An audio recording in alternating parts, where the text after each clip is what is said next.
Welcome back my channel پانی enjoy کے معزز سامعین، ہمارے چینل کو لائک کریں، کومنٹس کریں، سبسکرائب کریں۔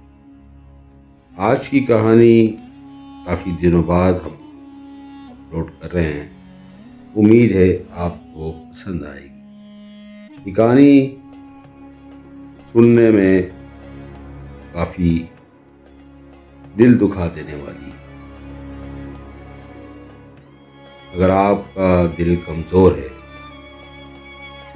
تو برائے مہربانی یہ کہانی نہ سنیں، آخر میں آپ کو رونا آ جائے گا۔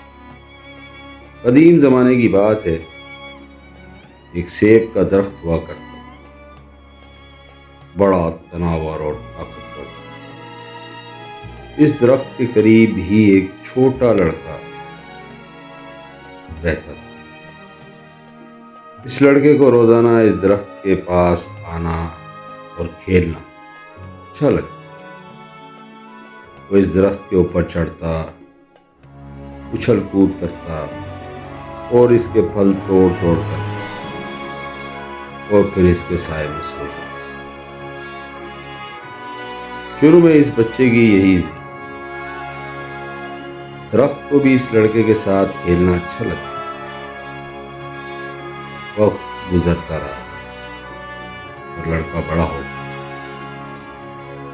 وہ پہلے کی طرح روزانہ اس درخت کے پاس کھیلنے نہیں آتا۔ ایک روز وہ لڑکا تھوڑا جب بڑا ہو گیا تو درخت کے پاس آیا۔ وہ مایوس سا لگ رہا تھا۔ درخت نے اس سے کہا، آؤ کھیلتے ہیں، میرے ساتھ کھیلو۔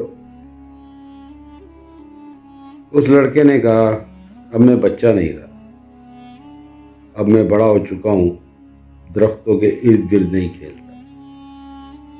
مجھے کچھ کھلونے چاہیے اور انہیں خریدنے کے لیے پیسوں کی بھی ضرورت ہے۔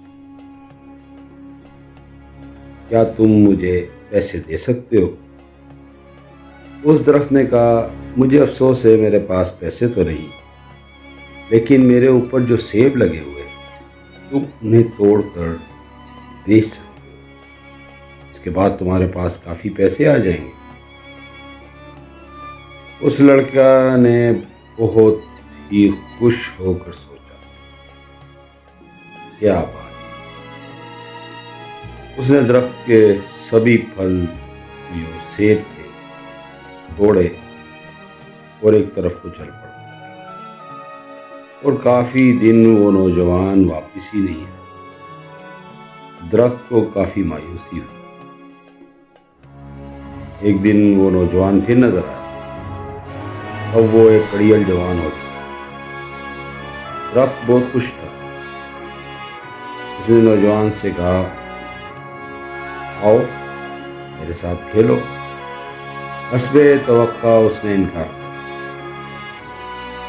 نوجوان نے کہا، میرے پاس کھیلنے کودنے کا وقت نہیں، میرے لیے ضروری ہے کہ میں اپنے کنبے کے لیے کام کروں، اپنے خاندان کے لیے کام کروں، ہمیں رہنے کے لیے ایک مکان کی ضرورت۔ کیا آپ میری مدد کر سکتے ہیں؟ درخت نے اس سے کہا، افسوس، لیکن میرے پاس کوئی گھر نہیں، پھر بھی میں اپنا گھر بنانے کے لیے تم میری ٹہنیاں کاٹ سکتے ہو۔ اس آدمی نے درخت کی ساری ٹہنیاں کاٹ اور خوشی خوشی چلا گیا۔ اسے خوش دیکھ کر درخت خوش تھا، لیکن اس وقت کے بعد وہ آدمی یعنی وہ لڑکا، وہ بچہ، وہ نوجوان اس کے پاس واپس نہیں لوٹا۔ درخت کو پھر تنہائی اور مایوسی نے گھیر لیا۔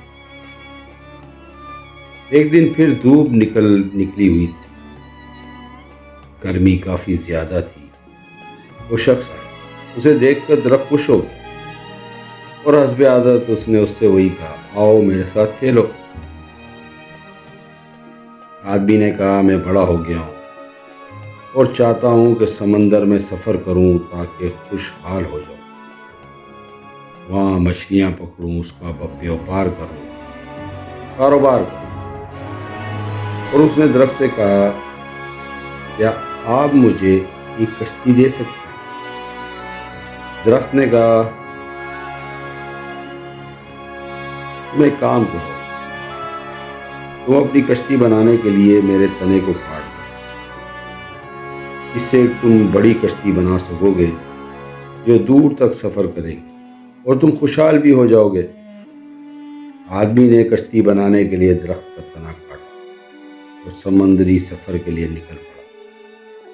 کافی زمانے تک وہ لوٹا ہی نہیں، پھر کئی سال بعد وہ شخص پھر آیا۔ درخت نے اس سے کہا، اے میرے بیٹے، مجھے افسوس ہے لیکن میرے پاس اب کچھ بھی نہیں بچا جو میں تمہیں دے سکوں، تمہارے لیے تو اب ایک سیب بھی نہیں بچا۔ اس آدمی نے کہا، کوئی بات نہیں۔ وہ گردن جھکائے ہوئے کہا، اب سیب کھانے کے لیے میرے پاس دان بھی نہیں۔ درخت نے کہا، میرا تنا بھی نہیں بچا کہ تم اس پر چڑھ سکو۔ اس شخص نے کہا کہ اس پر چڑھنے کی اب میری عمر ہی نہیں۔ درخت نے کہا، اس کی کیا وجہ ہو سکتی؟ اور اس شخص کی آنکھوں سے آنسو ٹپک پڑے۔ حقیقت میں درخت نے کہا کہ اب میں تمہیں کچھ نہیں دے سکتا، آخری چیز جو میرے پاس بچی ہے وہ میری جڑیں ہیں۔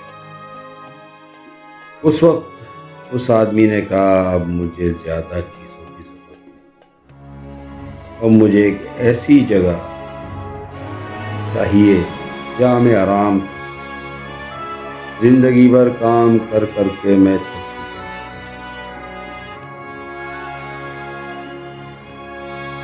پرانے درخت کی جڑ سے ٹیک لگانے اور آرام کرنے کے لیے سب سے بہتر جگہ ہی۔ تب درخت نے کہا، آؤ میرے پاس بیٹھو، آرام کرو۔ آدمی بیٹھ گیا۔ درخت خوش تھا اور اس کی آنکھوں سے آنسو بھی نکل رہے تھے۔ آپ جانتے ہیں وہ شخص کون تھا؟ وہ بچہ کون تھا؟ دوستو، وہ آپ خود تھے، اور وہ درخت وہ آپ کے والدین۔ درخت والدین کی طرح ہیں۔ ہم بچے ہوتے ہیں تو ہمیں ان کے ساتھ کھیلنا اچھا لگتا ہے، اور جب ہم بڑے ہو جاتے ہیں تو ہم انہیں چھوڑ کر چلے جاتے ہیں، اور اسی وقت واپس آتے تھے جب